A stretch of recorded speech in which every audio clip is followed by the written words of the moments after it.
here to meet your urgent and emergent medical needs, whether they are COVID-19 related or not. Medical emergencies happen when you least expect them, whether it's a stroke, heart attack, illness, or injury. San Juan Regional Medical Center's caregivers are here to provide care to you and your loved ones. Find out more online at sanjuanregional.com.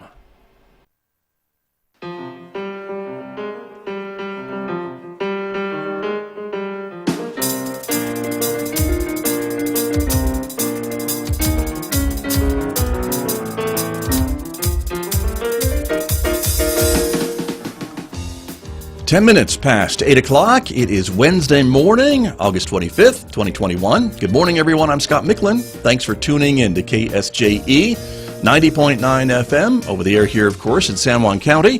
103.3 FM over the air in Durango, Colorado, and streaming everywhere else on the planet from KSJE.com. Welcome also to our viewers who are watching this visual radio program this morning. It is streaming live to the KSJE Facebook page, our YouTube channel, and our Twitter account. We're glad that you are with us this morning, everybody. Coming up today, an update from Farmington Schools. We'll be talking about some breaking news almost with in regards to masks and school sports. We'll also be talking about testing for teachers and staff at Farmington Schools, a general obligation bond that's been set for vote in November, and much, much more. So we hope you'll stay tuned for that conversation, which begins in the next few moments here on KSJE. Then later on this hour, we'll give you a preview of this Saturday's Jazz Festival, the first Farmington Jazz Festival happening on the lawn of the Farmington Civic Center. It's a free event. We'll be talking to some of the performers coming up later on this morning at 8:45 right here on KSJE. Hope you'll stay tuned for that.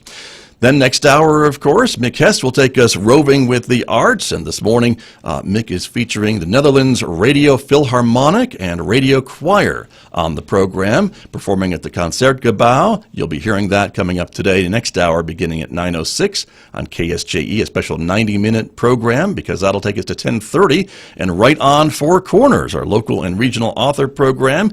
Tracy Hales-Vass is speaking with author Jody Stewart about her latest book called Triumph, a novel of the human spirit. And you'll hear that conversation today at 10:30 on KSJE. Don't forget, you can also connect with us on our Instagram page in addition to Facebook, YouTube, and Twitter. And let's talk about the weather, shall we? Outside, a sunny morning, 62 degrees outside our studios here at San Juan College.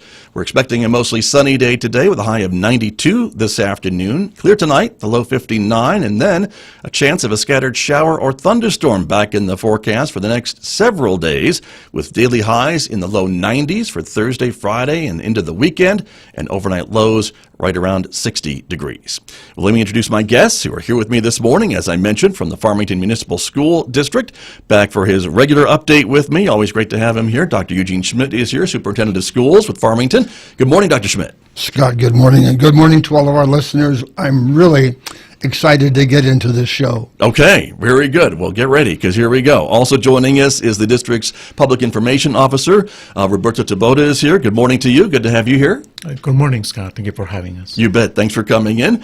And Chief Financial Officer Bobby Newland is here as well. Good morning. Good to have you here as well. Good morning. Thank you so much for having us. You bet. Thank you for coming in. And so, Dr. Schmidt, as you said, let's get right into it, because there is some kind of breaking news. And as I mentioned to all of you as you came in, I was surprised none of us are wearing neck braces because of the whiplash back and forth between some of the guidelines for school sports. And I wanted you to talk about that this morning for just a moment. So I appreciate that, Scott. And I will first share with our community that the safety and health welfare of our kids is paramount in our district. And yesterday there was about 5 hours of confusion caused by what appeared to be a directive from the New Mexico Public Education Department that then flowed to the New Mexico Athletic Association down to us, that we are supposed to be masking for outdoor sports. And that has probably made me the most popular person in town yesterday on Facebook.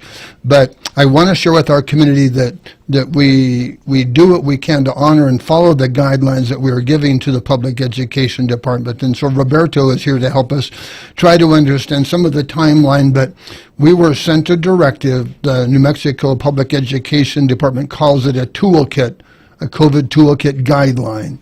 And when we opened that manual that was released yesterday, we were surprised to read that it looked like all appearances you are required to have outdoor sports go back into masks, as well as our spectators. And that has not been our practice to start the school year. And so to our community, I want to say, let's take a deep breath. We're going to take a step back. The guidelines as of today, because I did speak with the incoming New Mexico Secretary of Education, Dr. Kurt Steinhaus, this morning by phone, and he said the message is that outdoor is recommended. And so... Not mandatory. Not mandatory. Which is an important word and distinction. And so I appreciate that, because we live in things like when something is required versus something is recommended. That's a canyon or valleys apart. Right. And so we would like our community to know that it is recommended, but we're not going to require that our athletes for outdoor sports wear masks. Very good. And our community as well. So, Mr. Tabotev, you're welcome to help me build this story. Right. Roberto, I guess then your job would have been to disseminate that information to the public through, of course, the district's many social media pages and things along that line. And so walk us through a little bit about your world yesterday. Thank you, Scott. Yes, like the superintendent said, there were some hours of confusion when we had to inform the public that every one of our outdoor events had to wear a mask, including staff, spectators, and our athletes. But soon thereafter, sometime around 6, I believe, there was a clarification from the New Mexico Public Education Department regarding that, and saying that it was just a recommendation. So our job this morning would be to sort of issue a small clarification for the public, and that we won't be following that recommendation for outdoor events. Right. So, Scott, it was an afternoon and evening of really curious twists and turns. I'm literally in a school board meeting, and we're passing a resolution that calls for local districts to have local control. And we're getting these texts, what's going on in the state? And I'm thinking, I have no idea, because I'm trying to get a resolution passed calling for local control about decision making. And so after the meeting, I began to get communication that said there's been a reversal at the state level about a decision, an expectation that they had written into a document that, never mind, we really meant. And so it is with some apology, but also some attempt to clarify to our community that we are rule followers. It's okay to question, and that's what we were trying to do yesterday. So what is the change? Right. Sure. What is the data or the justification rationale? So we don't understand that in reading a document. And so by the time we sought clarification, the clarification is coming as a never mind. We really didn't mean to say that. We meant to say that it is recommended. But just in that 5-hour window, and this is what I ask, for some level of forgiveness or understanding from our community, is that the public education department sends us things, and it appears that they use words like immediate. And when it turns out 5 hours later that, well, it wasn't so immediate, but in fact it wasn't that at all. And so my ask of a community is as the superintendent and the leader of the school system, when we get this directive that seems imperative in the minute, that we have to respond. And so that's probably a takeaway that my leadership team and public information team, we're gonna try and understand and reach back more and say, tell us why. Why didn't you, if this thing was printed a week ago, you tell us today? Why weren't we given a chance to have some thought or clarification or some opportunity to have? So that would be part of my interest in local control and listening to the voice of our community, in that the masking thing is still a community debate. We began the year, I think might have even been on the radio show, saying, just let me get the year started. park the masks, don't worry about the politics, but just let's get kids back in school. We're going to be healthy, we're going to be safe. Over 10,000 kids came back, which was more than I had in a remote world. And so kids want to be in school. But then that apple cart, as they say, was tipped over yesterday. And so here we go back again. Now we're back in a community conversation about the merits of masking or not. Understood, So- of course. So very, very clearly for our community to clarify, and I'd love to have you put that little thing back up It's up. for a visual Yes. people and read this to us so I can take a breath for a moment. You bet. Well, this is again from the New Mexico Activities Association with guidance from the Public Education Department, the PED that we talk about all the time. Indoor sports, 100% mask wearing. Outdoor sports is recommended mask wearing, and what we're hearing this morning from Farmington schools is you will not be following that recommendation for outdoor sports. That is correct. And so for our listeners or viewers, the Public Education Department and the Athletic Association, they are our friends. And we have trust and confidence in the leadership that they provide. But I do think that we will seek more clarification as these guidelines come about and ask, so what is the rationale? Sure. But we will continue to honor the rules as we are presented. And so I hope that the community, come to our sports events. If you're indoors, expect to wear a mask. For the Friday night football game, the soccer games that are happening this week, we invite you and want you in the stands. And you're welcome to make a personal choice if you want to mask up or not, but we will not require it. Got you. Good to know. And Roberto, again, you'll be sharing this new and updated information with all the channels that the district has at its disposal. Yeah, we will be doing that shortly. And I wanted to add to what Dr. Schmidt was saying. It has been wonderful to see our outdoor events, the turnouts, the participation. It's been amazing. Wonderful. Well, that's great. And I think, folks are just they can be confused. There's been a lot of information coming at us pretty fast and furious for the last 18 months or so, and so it's understandable, I think, that maybe folks were a little frustrated. I think as you both were with the turnaround yesterday, and as I always tell everybody, consider the source, get your information from reliable sources, and I think it's responsible that when things change, you change that information, and that's what the district has done. Yes, and so I appreciate that. And so I know that Roberto will be issuing I won't call it a retraction, I'll call it a clarification of the guidelines that were issued yesterday. Well, it wasn't wrong. It was just changed. Mm-hmm. So I think the word clarification is correct. So yeah, like the weather in New Mexico, but this is something that speaks to certainly my credibility, and I do want the community to understand that we were told this, we honored that, and then it was retracted within a few hours. Right, and changed. And thus I welcome the change. Right. Very good. Good to know. Thank you for the clarification.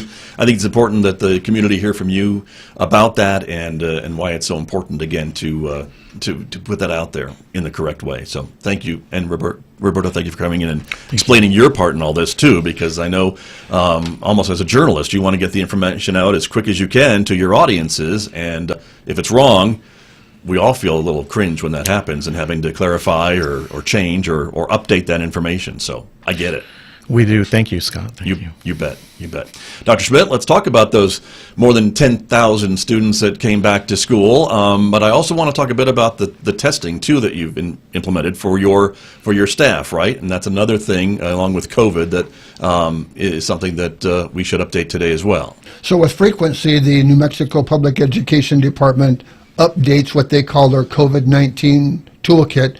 We would call it our return to learn. Mm-hmm. And in that document, there are guidelines such as yesterday's momentary confusion, but for the staff, it is not confusing. It's very clear that the state has an expectation that if you show proof of vaccination, that you won't have to go through a series of weekly COVID tests. And so the community, Scott, will be interested to know that let's use the number 1,500 employees. Right. We have just under 1,000 that have shown proof of vaccination. So by state mandate, a requirement. Those 500 to 600 that have not shown proof are expected to go to a weekly test to make sure that there is not a COVID exposure, whether it be symptomatic or asymptomatic. And that's just a minor change. The community knows, Scott, that I've been required up until this last week to test 25% of the staff. And so through the summer, we were testing anywhere, up to, I think I had 250 staff over the summer. So probably 50 or more were being tested. Now it is just under 600. And so we have introduced a partnership with Curative, who will be providing the test kits that our staff will report to typically on a Monday, Tuesday, or Thursday, or our testing days in district that we ask our staff to submit. But also as part of that partnership, and potentially of interest to the community, is that we also have, as a courtesy to the public, a COVID testing center now at the district office. And so 3401 East 30th, which is shared with the college, and the college is a great partner. But we have Curative will be setting up a COVID testing pop-up tent. Okay. So I know that right there. Many of our people go down to McGee Park outside the racetrack casino area, but now they can do it in town. Now they can do it at the district office. The building, this little pop-up tent is set up outside. It's not in my building, but it's outside, but available to the public. And this is every day, Monday through Friday, Dr. Schmidt, as far as you know? I will say that I think it's at least Monday, Tuesday, Thursday. Pardon me, that's right. And what I'll do is I'll have Mr. Taboda will send out maybe a picture when this thing is set up, just to, if it's all week or not. But Gotcha. I know for at least it's for 3 days. Mm-hmm. Got you. And again, that's open to the public in addition to your staff, who is now, if they choose to be unvaccinated, they are being required to be tested on a weekly basis. Yes, and so obviously be watching for the news release from the school, because we do want to be a partner with the community, and just know that that's available. If you want to do a drive-by, you can figure out how that testing might be done. Very good. All right. Thank you very much for that, Dr. Schmidt. And now I want to talk about those 10,000 plus students that were back to school. Again, you've shared some photos with us, and thank you very much for that. But more than 10,260 students showing up first week of school, huh? Yes, and that number grows because, again, San Juan College is a great partner. The San Juan College High School is now fully open. Right. And we have, over 150 students who what we would call year 3 or 4. They're actually year 1 and 2 in the college. Right. But I want to say it's over 10,000 for maybe almost 5. And that is a welcome number, because it tells us that people want to be in school in person. So that's my message to the town, is that kids are excited to be back, and that it is amazing to me that for 18 months of remote learning, how quickly in-person learning can take on just that good, normal classroom feel.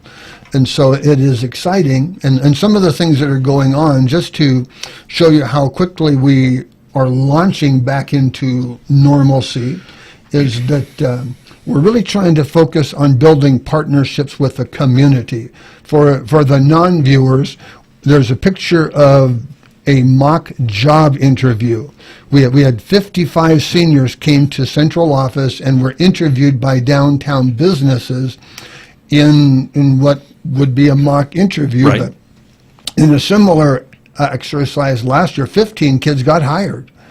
That they were impressed enough by these businesses that kids were hired to work for these businesses in town. So we're looking for ways to connect kids to the real world, that it's more than just a high school diploma. It's what happens after your diploma. And so you're expected to go get a job and show up for your jobs. And then this process of mock interviews, there's just a lot of knowledge gained in how to present yourself, both in terms of appearance, but in voice, but also in telling your story that leads to employment. So it's just a fun thing to do. And I know that the people who are developing this would like to do it for about 120 kids in the spring. So this is a launch for something that I think will push our kids out into the work world more quickly. So that's just a start. And, Right. And so other things that, if I can share, we always look for partnerships in the community, and we had a request from parents that I need after-school care for K-1-2. And so the Arizona Public Service presented to the school district a $50,000 grant to help us create latchkey programs through Boys and Girls Club at 6 of our elementaries. So it's exciting that the community, we try to listen to our customers' voice, provide after-school care for earlier aged kids, and the Arizona Public Service has responded to that need. So thank you for community partners, for Boys and Girls Club for providing that service, but also other leveraged money from the community to help make that possible. So with that, I want to jump very quickly into our partnership with the city. And Roberto, I welcome your thoughts. Scott, you're, I will say, not old-timer, but long-timer. Okay, yes. And so, you probably were Tread here carefully, Dr. Schmidt, but okay, here we go. but there is a park called Chula Vista, which is down by Browning partway off of South River Road. Right. That is adjacent to the bus transportation compound. Right. And that's actually school property that we asked the city to manage. And so As a park. As a park. As a park, right, And for that so- neighborhood. Mhm. And so just to make sure that that park maintains well into the future, we're looking at gifting the title to the park, even though the city has been managing it, that it would make sense for the city to own the property. And in the process of that, we can subdivide the old bus transportation yard and put that 4-acre piece of ground up for sale while the city continues to keep their 3.5 acres. But probably the news that the community is more interested in is Old Tibbetts. Right. And so a week ago on a Tuesday board meeting, we quick claim deed, gifted, donated the 7.5 acres that many know as Old Tibbetts off of Apache. Again, it's about a 7.5 acre piece of ground. It is probably the most popular walking track in the city, next maybe to Hutch Stadium itself.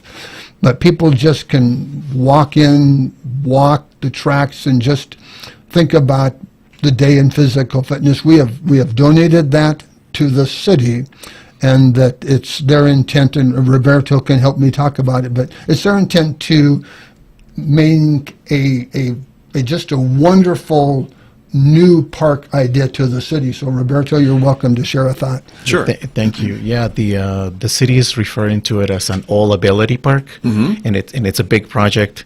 I think this will be a good time to put a plug in for not just our website but our Facebook page. We have put out some great drone videos of the area. You can see what the whole square lot looks like right now, and see, pardon me, the press release that includes all the plans for it. There's even a 501c3 group that is going to raise money for it, and the plans are absolutely amazing. Right, thank you. And that All Abilities Park is exactly what it sounds like, right? It would be a playground, park area for children who maybe have different abilities and maybe need specialized equipment and things along that line. And this is something that the city is actually looking into as well. As you mentioned, this nonprofit raising money, because these things aren't cheap, but so the city wouldn't necessarily be paying for it all on its own.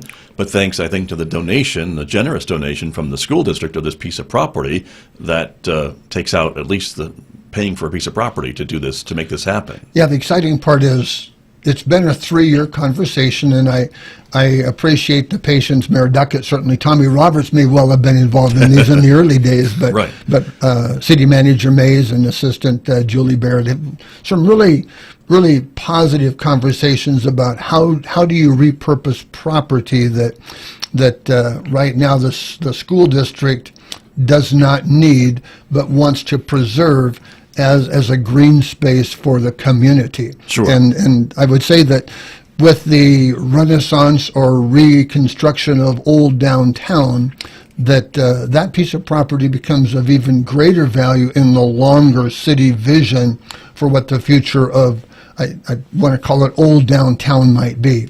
Right. But it's a great idea. The city will be able to leverage the value of the gift with some of the grants in kind that they will be pursuing. So it's just a great step for the future of our community and just a wonderful future asset for children of special needs. Very true, very true. And maybe, Dr. Schmidt, we can call it historic downtown Yes. and not old downtown. I mean, I'm an old radio guy, but I'm more like a historic radio guy, so we'll use that term instead.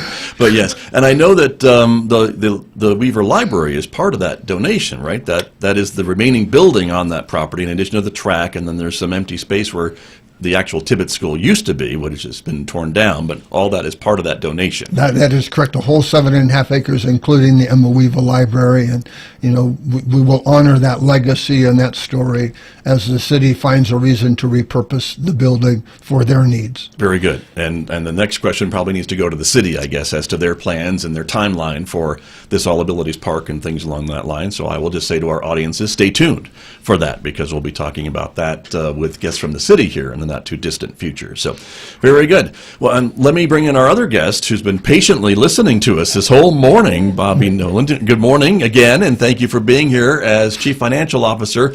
You're here to talk a little bit about this general obligation bond that is coming up on the ballot in November, correct? Yes. The school district, Farmington Schools, will be having a general obligation bond question on the ballot for November 2nd. It's really it's for $8 million over a 4-year period, and it's for the maintenance and repair of the buildings. And we are trying to be very conservative in our planning so that we do not increase the property tax rates. Our goal really is to keep those where they are now. Right. And this is important, and I always like to remind folks that when you have money from something like this, a general obligation bond, you can only use it for these specific purposes. You can't use it for maybe other needs that the district might have, where salaries or transportation or stuff like that. Yes, you're right. We have a facility master plan for, I think it encompasses the next 5 years, and we will follow that with this money. And yes, it has to be used for construction, maintenance, improvement of buildings. It can't be used for salaries or anything else. Got you. And this will be on the ballot in November, so when we go to the polls to vote for other municipal and other state offices and things like that, I know there's a lot of city and county officials up for election and new candidates perhaps, but this will be on that ballot as well. Yes, it will. And so again, it's for residents of the Farmington School District, which includes folks who live within the city limits, but also some county folks too who may be in the Farmington School District but not in the city proper. Yes. And that's important. Dr. Schmidt? Yes, if I can. And I thank you for that. The $8 million bond presents an opportunity to make improvements to all schools across the district. And so there's quite a list that you there's sent quite a me, list. and we'll share that in the time that we have remaining, but yes. But the important thing is that we will be, if passage occurs, and I encourage our people to support our public education system as they have for the over 115 years of the district. Farmington maintains high-quality structures. We build great schools, and that is our promise to the community in this bond, that we will continue that legacy of high-quality learning environments for our kids. And this is important because even as we talk about COVID and masking, we want to make sure that we have the best filtration systems for air quality in the building, that every roof is maintained so there's no question of mold and things. And our school has done really well at that, but it takes ongoing maintenance, just as you do for your homes, to make sure that buildings are ready for the future. So that's what we're asking, this is an investment in the future of our youth. Very good. And I remember some folks making the point, too, that how a community cares and supports its schools is a reflection maybe on that community, and maybe can also be used for economic development. I think if folks are maybe looking to relocate or start a business in a community, you look at the quality or the condition even of their public buildings and schools, and you can kind of see what kind of commitment the population has towards those public buildings. Yeah, so the bond even impacts our kids and our families, but our community would be interested in knowing that we often hire local contractors to do the work. And so we look for ways to keep the money in Farmington that Farmington has entrusted to the school by hiring local when we can to make these repairs and replacements. Very true. And again, these buildings are public buildings, and so even if you don't have a child in school, you may go to a sporting event, you may attend a concert in an auditorium, or some of those other things that would make the building open to the public and be a beneficiary of some of these projects that we're going to show in just a moment. Yes, and I would say that over the next month or so, we will be providing more information. So I welcome you to jump into some of the stories. We have for the immediate purpose, a 3-year plan to look into how this $8 million might be spent. And, Right. and every school will get the benefit of that. For example, we're looking at playgrounds for elementaries, roofs for replacements for many of our schools. We have a number of HVAC repairs that we'd like to make as ongoing maintenance. So it's a carefully laid out plan. You can go onto the school website to see this information, and Roberto can explain how to find this, but it's a well thought look into the future for specific dollars. And Scott, what should be exciting to our community is that we can take our $8 million and leverage some of our federal stimulus dollars, and maybe Bobby can talk about how we are already planning on using $9 million to add to this $8 million to do $17 million worth of repairs and to accelerate the timeline. So, Yes. Ms. Newland? Yes, in our I guess it is the ARP funding, the American Recovery Plan. Right, That okay. is the federal COVID funds. We do have a plan to replace and repair HVAC systems at Right. several of the locations, and along with that, we have the roofs that will, you take things off and discover things under them. So yes, some True. of the roofs will be repaired, replaced, and we also have had in the past the Department of Transportation has helped with some of the paving at Farmington High, and the PSFA, they have a roofing award that is coming up, and it will pay for 60% of the roofing costs to replace roofs in the district. Gotcha. So, yeah. Okay. Very good. And we've been showing some of the projects here too, as Dr. Schmidt mentioned, the playgrounds, and again, and I think the bond is certainly designed to try to spread the money around the district as much as possible, and anyone watching the video can kind of see how it quickly adds up to $2 million worth of playground improvements and additions and things along that way. So again, $8 million doesn't go as far as it used to, I suppose. No, not at all. But it could still help a lot of Yes, it could schools help a lot, and a yes. lot of kids. And Roberto, this is on the website too of the school district. Not yet, but Okay. we will have all this information in one place where you can find how we're going to impact every school, and Okay. also how we've invested this money in the past. You're going to have a busy day today. Oh yeah, I will. Absolutely. Very, very good. Well, Dr. Schmidt, I'm afraid we were out of time this morning. I do want to ask you more about some of this local control topic, which is on the minds of a lot of folks, but maybe we can save that for next month. Or even get me on a Monday morning or something. Well, we can maybe do that. I know you are very generous with your time, so we will try to set something up to have that conversation in the not-too-distant future. But thank you all for coming in this morning. A great conversation. Appreciate it very much. Thanks. Thank Thanks, you. everybody. You're welcome. My guest this morning from Farmington Municipal Schools with me here on KSJE.